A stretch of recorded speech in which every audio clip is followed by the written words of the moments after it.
باش گهدار و تماشاوانین بویر اف ام خلق کنوش برنامه یا پیوجویا کوچ برکی آنگو مسیرت مخترب دوی برنامه دا ام بحثا سرپیهاتی چیروکا کوچ برکی سرکفتی دکن میوانی ما یه ایشف جگونده گرزین نافچایا تلبراک دکتور هوزان عثمان و روسیا بمرا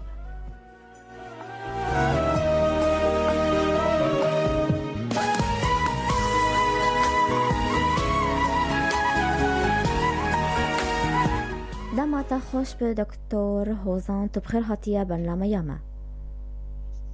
دمات خوش به اهلا وسهلا استرشعبا سپاس دنگي من المبتقر بس دنگیتا گلکی باشه دکتر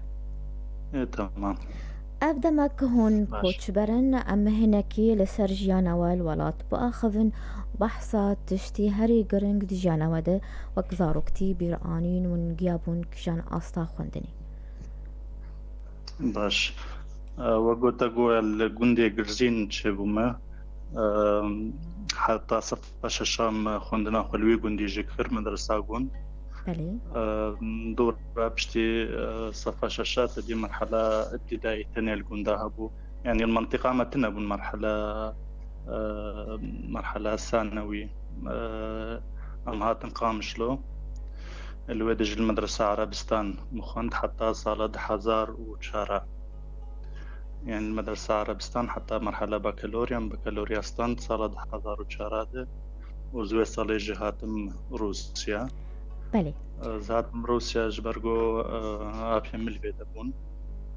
وما كامل في دبو باجار غوزانا لي دجيما أنا باجار تفير ما كامل في دجي وزلامي خوا از هاتم جمع سالا ولي بلي دكتور جبرچه تخوندنا خوا تندومان للسوري ويتشاغي تدير أنا جي مد لازم بون جبو يك درباس بتختوري بخينة علامة مانين هندك بون يعني تدي اش دصدو تشليد في يك دصدو سي وحشت بانيا جبو درباس طب حايلة يعني طب أسنان طب بشري علامة مهندك بون صدو حشتيبو جبولو يعني مجال تنبوز السوري طب بخينم و يعني تختوري متخصص بخينم نعم التانية تدي الجمع أهل دخوازن زارك واقوش تختور بين يعني اعتبار دكن إنه تختوري تشتكي قلتي مهمة بخوانا قلتي ولوي بس يعني أهل دخوازن يمجي براستي متخصص تختوري بخينم يعني أوجي حلم كيمبو جبولز هاتم في باجاري هاتم روسيا بعد روسيا چارا و برای خوادا روسيا چونا روسيا جبوتا جيان و قناخا كنه بو اگر ام بحث هذا سبيكا تبكن لروسيا اصانگي هاتن بيشاتا تچاواهيني ويجواكي بو تمام حزار و چارا دز هاتم روسيا مها يازدا بستو يكي مها يازدا براستي وقت الطيارة نزيك بو داك وعرضي البني من ريولو دنيا سبي يعني ما فهمنا كرافشية دركاتم برف قلكي قلك برف هاتو يعني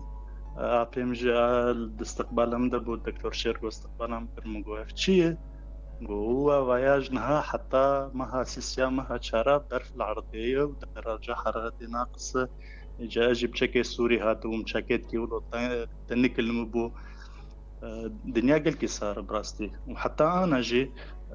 يعني أنا في حفظة صالة مال بيدامت بيتري حفظة صالة دبزفستان دنيا صار جي بيف يعني وك أي باجاري عادي طبعا ملتك يدنا ملت بيتريش نيزيكي شرقيانة يعني نقل كبالي أوروبيا دن نيزيكي شرقيانة بس حتى صالك دو صال يعني حتى سيشار صالة جمرو كامل نكار اندماج باربه وحتى أنا جي يعني اندماج كامل ولو تنبي مرود من حبكي يعني غريب جوا مع أنه جنسية جوا ما بستاند بوار كاردكن نخش ما قشروس بس حتى أنا جي يعني من إنه نروس هل بعد دسبيك دوا بري خدا فيربونا زماني روسي تشاوا وكر كسي آليكاريات تكر أقوم اشترقوا متكامل في دبو أو زعما خواز بران دجار سيجارة جوبيف مد يعني تحضيري هي زماني روسي سال كم خوند نتني زماني روسي يعني دسبيت وقت زارو درن صفا أولي حرف A حرف B مهم. قشي مرة تعلمينن وبش تتسمها يعني درباس بمواد علمي جي يعني بله بيولوجيا علوم فيزياء بله خيمياء دكتور. أو جي تعلمين تحضيري لیکاریا اساسی متكاموز نامي خوبون وفهم جلوه بون باشە وخورت الجامعة جي يعني خورت قال لك كرد هندك بون ئەمێ خورتك بێن هبو بەێ ئەمێ بێن سەر خوێندناتە داخوازاتە پزیشکی بوو لێتەبەرێ خۆدا پزیشکیە درانان ji ber çi te ev beş hilbijart او بخوا الصلاة ولي درباس بوم تختوريا عام متخصص بخوين هاي مش درانا تنبو براستي بس دورة مليناري زحمته 6 سال جير لازم نخوندنا وينا بترجع درانا اختصاص جير لازمه مناريقا درانا ويتشيتر باش بركو تختوريا درانا وقالك اعتماد ديك السردست سهلتر حبكي سهلتر بس اعتماد ديك السردست يعني دست بشغل حبكي وحبك خوندن تختوريا عام نولوي تختوريا عام دوي انسان جيانا خو قشي بده يعني جدر نكبه حتى تشل صالي حتى تشلو بين صالي دوي بخوينا ابدا يعني جي بي نكار بالتختوري دلا تختوري اعصابات تختوري عمليه سريات شتكن دران نقلك ولو دران عملي بيتر لازم جبولا مغهرت يعني بشتي صاله اولي مغهرت مكارب مواد ما يكن مغهرت نكر تختوري درانا وزن بوش ما من يعني عند الصاله 1000 ودهاد مشاهدات درانا استند وزن بوش ما من ابدا پر باشە تا بەحسا کووردا کرد لە رووسیا گەلۆ چقاس خوێندەوانین کورد لوی وڵاتی هەبوون دەماتە خوێند یەن پزیشکی دخواندن ئەگەر هەنێک ناو هەبن لە جەمتە توژمەرە بێژە هاتم بيدا براستيل دقاريان دشوم يعني الجامعة خورتي عرب بيتربون مش مغرب هبون الجزائر هبون دورا هيدي ريدان مقوافش سوريا خورتكش حلبي هبو يكش لازقية هبو سوري يعني خورتي سوري دورا خورتك رونشت جو افايا ون مروي هفن مقو تشلو يعني جو كرمانجا دس بيكر اشتغلي براستين تشتك جفير نكر مقو قيد شو زماني تشتغل شكوباني تختار صلاح او جانا الفيدي يعني زماني انا قلت زحمة بمرة مقو خيو كان بعربية انا بشتغل يعني وك جيفين نذكر انا جيفين نذكر جغيني وينا خورتنج عمودي هنا انا مرة نفيدا شكوباني هنكي ديجي هنا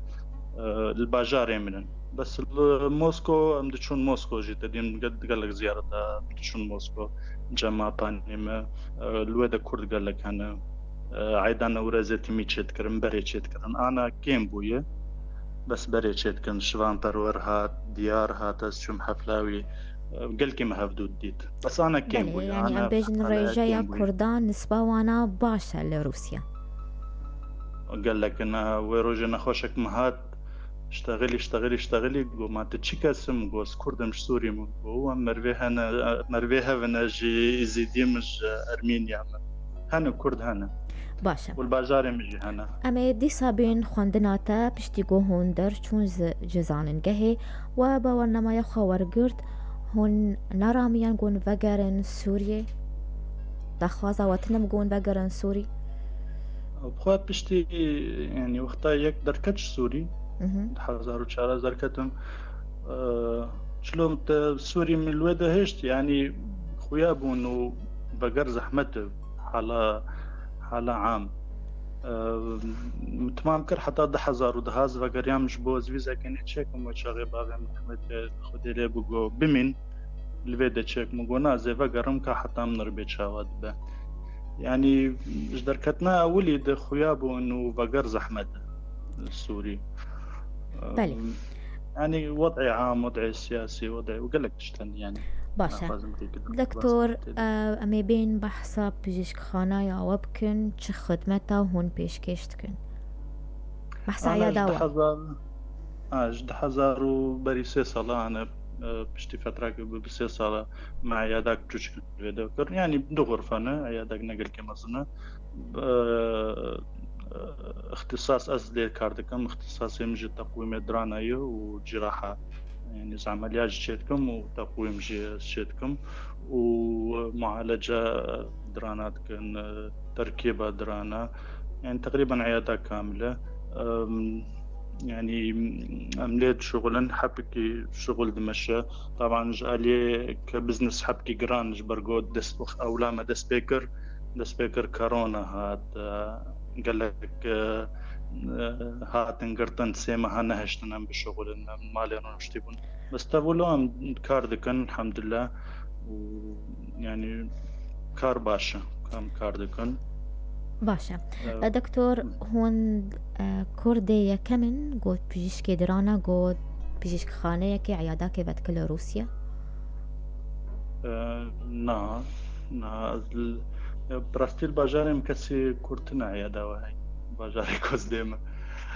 بس وكيد تختوري ماني مظن الموسكو قالك تختور هنا عيادة خو بكرنا ين درانا أنا ايه درانا انا ابيام التختوري درانا يسي عيادي ويهنا قالك تختور ازنات ناستكم موسكو عيادي واهن الحمد لله باش نوضعي كاردكن باشا. خلق جوارا زين يعني باشا هون كشاندنا وينا صورة درانا دخينن اگر هون بحثا في خوندني بكن تمام. يعني تختوريا درانا صورة جر لازم انتمي ودوي مرو صورة بقرا أولا ما سبيكر يعني ما قالكي اهتمام في تشتين أذكر يعني نخوش دهات معالجة بودر واستبون دولا مناري يعني حالاتها نقلكي خوش كان مرو قارد وك يعني نشر بك دا سبيكر هدي أولا وينا كاميراك مكري كاميراك تشوك يعني نيكن بتشوك بوتي براما دورا يعني مناري إنه أف كرايا قلكي باشا يعني وقتها صورة خوشك به عالم تين اولا تين جمج بو دراني خود شكن يعني وك ركلامه هي وقت عياد كشيتكم بو عياديش بو خوا دورا قال لك تختوري الباجاري مهن الباجارندن تميد يعني خوازن بعلم من بيت تشتي شلو تصورين انا تقريبا يعني كاميرا قوم بيت تصورين وضوء قوم بيت تصورين بروفيسيونال يعني نجيكي يعني وقت تقريبا وقت استوديو كوي بتشوتشك الجمع هي العياده از قال كي مبسوط ومختار شركه مش برجو قال لك صوره نشر دكن صفحه تقريبا مقارن بها عالميه صار انستغرام صار فيسبوك قال لك صورتين دزين از نارم جاري خورتن جمرت شينن بري دروجا بروفيسور جمر جمكسيك شان جمكسيك جو اوايا صوره تيفا هنكات زيبنا بخداني نقول ساعتها يخش كانت تشكي بكم بس يعني التصوير قلكي مهم جمرة يعني تقريبا بويوك بروفيسور بس مخنديج يعني تصوير دورة ماني أفبرس بكنا خواندني يعني وك هوايتك لجمتبو أو بخوا هوايات تنبونا يعني تجاري وقت زارق ومجاري رادهشت كاميرا بس تي هوايات ولو تنبو أو بخوا وك خواندني يعني وك كاركي وك مش خوركري كارك أنا بوي كاريجي أسكارم أنا أسخواندني الدم أسكارم وك ركلام أشخور شيء كم نه هوايات أو بخوا يعني كار هوايات نولي هوايات جار كده دوال مالي صورتك مقرد تليفوني ما صورتك قرد هوايات بس أوايا كار يعني أزقلك اعتمادي سبتكم وشكي قلك باش براستي باشا دكتور دواري خوندنو بسبوريا ودا قاوين قوتا آفيتنا تشكريب چن بسبور بطارنا چن باورنامه باش تدي بشتي صالة 1000 ودهان خوندن تختوريا درانا خلاص كده بله إن شاء الله شهر تختوريا درانا دوران 4 سالة خوند تقويم روسيا تقويم ددن 2 سالة شهادة اختصاص ددن بس امم 4 سالة خوند جبرقو السوري تمي 4 سالة دخوازن بله من حسابي يعني حري يك حتى قلنا فكر فاقر جيب تمي ويفقر يعني روكش روجا ويفقر 4 سالا بشتم خلاص كر محبكي كاركر يعني مجال كتي حبكي مكاريبو مخندنا دجي تشكر مخندنا جتا اختصاص جراحة أسنان جي مشكر أو جد صالة مخند إجا أنا جبولة از ده اختصاص مرهنا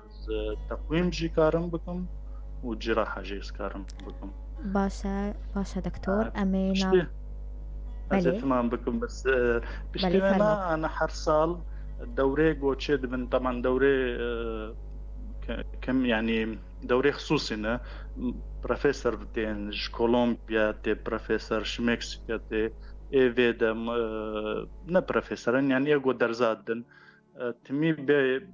تميم دخوينن يعني صالي كنا بين 6 دورة مشيناكن برقو تختوري بشكل عام وتختوري درانا بيخوندنا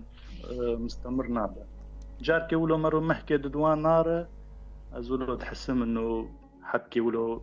فكري من نقل كباشا بله دويتمي مرو نار ملت ست شغلش بود باشا دكتور أم بريقو أم ناف بركي بستنن أم بحثا باش داربونا والكون غرين ناف دار بكن أجر هون باش داربونن وبتش والكودري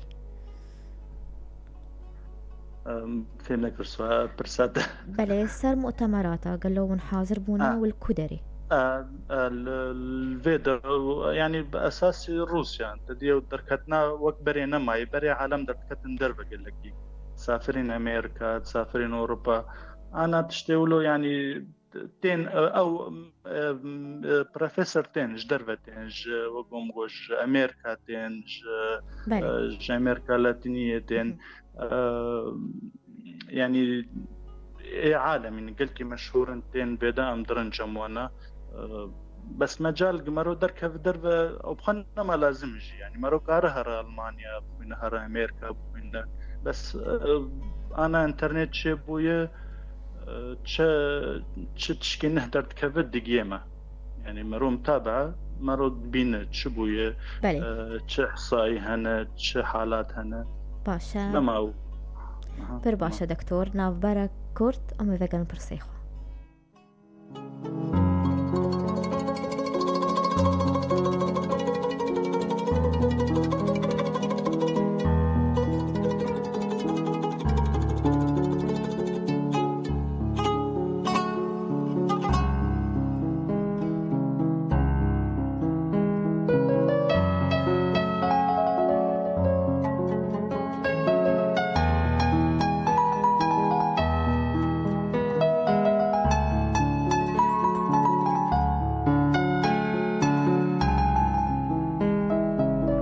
كيدن هون بخير هاتنا قهدا وتماشبانين بوير اف ام دي خلقانو جبلنا ما يابي باجويا كوتش بركي آنگو مسيرة مغترب ميواني خلقاما دكتور هوزان عثمان جروسيا ماريا جار كيدن تبخير هاتيا دكتور هوزان صابان سباس هون نارا من قوكم ملايكي يا صاندي كيكش بيجيش كين كورد ين لروسيا دمينن وين چه بكن يعني وقت جمعيكي يان نقاباكش أطباء دكتوري درانان را قال لك هن الجمعية هن جفاتا كردي هي الموسكو بس أو يعني مرو تقسيم بك أنا لما كارم بأف كرد أف عرب ولو حبكي زحمت بوي يعني عالم قش وقوم اشترقوا بوي وك جندكي يعني حتى عالم قش بهفدور تعامله بهفدور دك يعني تنو تعامله تنس كردك بكم يا بروس بكم يا بعرب بكم او تشتاينا مايا بس هن جوات الموسكو هي از بخدنا نا عضو متده بس ازانم هي ونشاطه ويجي كين بو براستي جبرغو نما او كارب جمعيه كيتشيك نما لازمه يعني تشالي كاريا لازم هي دريا قانوني دريا جدكم بس جمعياك ما جمعياك الباجار يقوم له زحمته كاس على الملت كيمه كيمن كرد هندك انهم هبدود بيننا تميت رنجم هبدو بس انه تشتكي وقت جمعياك تشيك انتنا السوريا جرتنا السوري جي بدا هنا وقتها يعني جارنا مشاكل نشيد بنا حتى روساج ما تقول شما جاليا والبيدتنا يعني بيجين هاف جالي كتشيكن تنا مع انه سوري البيدا قلقن سوري حما بله سوري الشامي بس تنا بله جمعيات ما دکتۆر جمعيات خۆزان تنا ئەمێ بێن لەسەر نەخۆشان نەخۆشی گوتین پزیشکخانەیەوە گەلۆر و سینن یان کوردجی هەنە نا كرد كامن هنا بس كامن نخش يمتنج موسكو كرد ج يك نخش من دجي كرد هاي تجمع بس كامن روسن أغلبها روسن بقوم يعني عيادة روستين أساسي روسن وملتي يقول فيدا دجينجي يعني جغيني روسا أذربيجاني أزر أرمني ملتي يقولون كرد هنا هدنا خوشم كرد هنا تنجمع باشە ئەم وێژی بپرسن باوەڕنامەیە پزیشکی یا گۆژرووسیا تێستاندن لەڤر لە هەرێمامە گەلک خەڵک ژێ نەڕازینە بەرسڤاوە چییە و گەلۆ چما يعني موقف سوريا قصدت موقف روسيا نا دكتور باوەڕنامەیە گۆژرووسی تێنستندن ژ رووسیا تێستاندن خەلکێمە بەلێ شەهادە خەلکێمە هەرێمامە گەلک جوانان نەڕازینە بەرسڤاوە چییە و گەلۆ چما تبرسڤا متنا وبخوا يعني جيانا عملي يعني اثبات دكن و نمهم الكل شهادة بستندن روسيا بالألمانيا بقش وكذا علم روسي يعني نكيمي ألماني أو بخوا علم قش ترجمة هاتي يعني أساسيات الأمريكان إيدقش ترجمينن وبلادكن بس بري فترة هبو دقو شهادات فروشن كذا ما تخوندنا خو تمام كر يعني تمشاكل يولو تنبو والحمد لله يعني أو بخوا تشما يعني تشما هاتي جبرقو برابو خوندنا ما براي ما يعني جامعة خصوصي اعتبار بنا أو حكومي جامعة بس قسمك جي يعني أم براددن دريا جامعة براددة يعني خوندن براي وقت أنا جامعة خصوصي السوري ببونا وقت فورات وقتها دركتم مأمون شبو يعني متخصص الويدة جيب خوينا بس طب الجامعات أبو مأمون جامعات مأمون بله إيش بقوله يعني الجم خلكي رأيك إنه الشهادات فروشن أو بخواز بقى حمجي مروكار شهادة بكرة مروكار نكر أهم شيء يعني وقت عملي حياة عملي مقارن علي كسيب كمياز نكار مالي كسيبكم تشتغل كم جبودة من يعني تجاوب أمتنا براستي أف سؤالي وقت يعني كلك برد قوتن يعني روسيا يعني نقلكي شهادتين فروتن بس تجاري براستي من خصي صرف هي يعني بله ام نرينا تيا جبودة من بي دكتور چ بروجين تهنا چ مشاريعي تهنا أنا الفيدا مكاردكم مشاريع عيادة خو بيشخم مجالي قل كده خوازم درزا بدم خوازم تصويري بدم خلقي بعلمينم يعني مشاريع وكأي إنسان ده عمري سيو بنجاد هيدي بالي يعني مزند بزاروك مزند بن خواجش زاروك أرحم تشتي حاضر بكش بو تشتك بمين جواره مشاريع منم خواستك تهيت وگر ولات پزیشکخانەیەکی وەکی خوش ببو ولات خوشه بله وبمشتر وقتام خوندن كرب 4 سالا خوندن كرش بو أزكاربم سوري وقرم روكش روجا يعني نجبو هما أولو مع أنه 4 سالا قلكي زحمته يعني ولات مجال شي ببو يعني تشكي خوش مروكار ببي شمانا روس مسألة روسا هاي دي بالكودة تتشبوي الودة لازم بله جبوتا أكيد الودة لازم بس نظام كنجي جبوتا واهيا جوانين كورد ين بري خدانا كوچبريه شيرتا دكتور هوزان جوانارا چيه؟ ايگو بري خدا غريبيش بو خوندن باشه يعني يك بخوينه قلكي باشه بس دوي زان بنج زحمته زمان زحمته يعني وقت مرو نهج ديكير شد بدس بيتك حرفات خوينه دس بيتك صفر يعني مرو دس بيتك يقو بخواز بس أهم شيء زانبن شت خوازن يعني أنا براستي قالك جمر رسالتين اللي بكان بين روسيا جبوم دركبن نظام كويس بهاي وجوها بقالك عالم أنا هنا يعني ناس بيت كان هاي وجوها ببري ونأكدن وندرنكو بري خوانا تجي أول صالة ددواز بقى هاتم طياري دخورت حسكي مرفريان يك جوال المطار سكني ددوا جيا باجار موسكو ومال المطار راسي كسنا هاتنا بيشي يعني سوز بيردابون بين بيشي أزمان بيرسي 4 ساعات حتى بأهلي خوش تغلي بس كسنا هات بيشي جبولو ايجو بخواز دركبه بأكد دركو بله اف تشكي قلكي مهم جبرقو ايه بيلاروسيا وديت نوختا سرمهات شنو عالم جمدين شنو عالم بله دلي مروبات شو دي براستي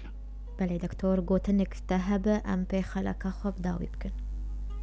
ساق بسپاسیا ودكم سپاسیا راديا ودكم سلاف اهلي مهلي مقشل سورينا از قالك ستاف الواتكم القام شلون الباجار قام شلون قش شبا ما خوش زور سپاس از بهيفي ما تبرس تخون تبرس جموها بن مجالي طبي دي المجالي درانا ده بأهلا وسهلا كنجي مكاربن كارن تليفوني وكن وإيج قهداريو كهنك برسيوها بن جاري جزائر جمر نویسین مغرب نویسین صورت خود شینن که برسیوها بن بالي درانا دن كارن صورت خود بشینن سر فيسبوك سر كوبا قز كارم مزيد درس بدم قزن كارم شخوا بله سوريا قالك سپاس بوتا دكتور هوزان قولت بو ميواني ما سركفتن جبوتا وجبو كاريتا وجانك خوش بوتا سپاس شبا ما خوش ام به ویرانگی هاتن داویا خلقا خوام به هیوینن و دمک خوش مردر باز کرن سپاسیا میوانی خودکم دکتور هوزان عثمان گوش روسیا میوانی مبو سپاسیا حوالی خودکم لسر کنترول و شانا زندی شیزر و شیرین حتی جارک دن چارشمک دن بمین کیف و خوشی